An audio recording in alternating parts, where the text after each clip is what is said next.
ಜೋಳದ ಚೀಲವನ್ನ ಹೊತ್ತು ಅಂಜನಾದ್ರಿ ಬೆಟ್ಟವನ್ನ ಭಕ್ತನೊಬ್ಬ ಹತ್ತಿದ್ದಾನೆ. 102 ಕೆಜಿ ತೂಕದ ಜೋಳದ ಮೂಟೆ ಅದು. ಅದನ್ನ ಹೊತ್ತುಕೊಂಡೆ ಅಂಜನಾದ್ರಿ ಬೆಟ್ಟವನ್ನ ಏರಿ ಭಕ್ತಿಯನ್ನ ಮೆರೆದಿದ್ದಾರೆ. ಭಕ್ತಿಯ ಪರಾಕಾಷ್ಠೆಯನ್ನ ಮೆರೆದಿದ್ದಾರೆ 62 ವರ್ಷದ ಭಕ್ತ ನಿಂಗಪ್ಪ. 102 ಕೆಜಿ ಜೋಳದ ಚೀಲವನ್ನ ಹೊತ್ತು ಬೆಟ್ಟವನ್ನ ಹತ್ತಿದ್ದಾರೆ ಈ ಭಕ್ತರು. ಕೊಪ್ಪಳದ ಗಂಗಾವತಿಯ ಅಂಜನಾದ್ರಿ ಬೆಟ್ಟ ಬಹಳ ಖ್ಯಾತಿಯನ್ನು ಹೊಂದಿದೆ.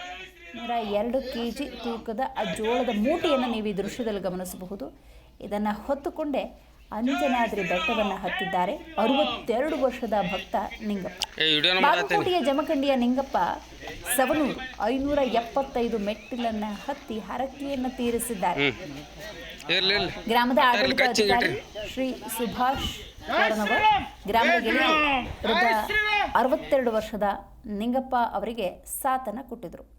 ಶ್ರೀರಾಮ್, ಜೈ ಶ್ರೀರಾಮ್ ಅಂತ ಘೋಷಣೆಗಳನ್ನು ಕೂಗುತ್ತಲೇ ತಮ್ಮ ಭಕ್ತಿಯನ್ನು ಇಲ್ಲಿ ನಿಂಗಪ್ಪ ಮೆರೆದಿದ್ದಾರೆ. ಜೈ ಶ್ರೀರಾಮ್, ಜೈ ಶ್ರೀರಾಮ್, ಜೈ ಶ್ರೀರಾಮ್,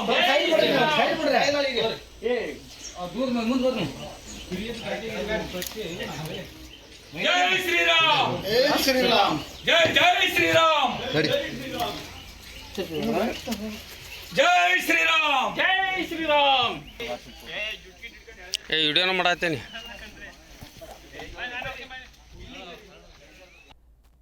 ಜೈ ಶ್ರೀರಾಮ್, ಜೈ ಶ್ರೀರಾಮ್, ಜೈ ಶ್ರೀರಾಮ್,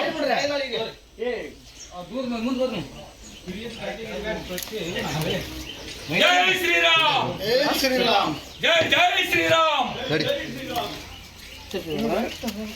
ಜೈ ಶ್ರೀರಾಮ್, ಜೈ ಶ್ರೀರಾಮ್, ಜೈ ಶ್ರೀರಾಮ್, ಜೈ ಶ್ರೀರಾಮ್,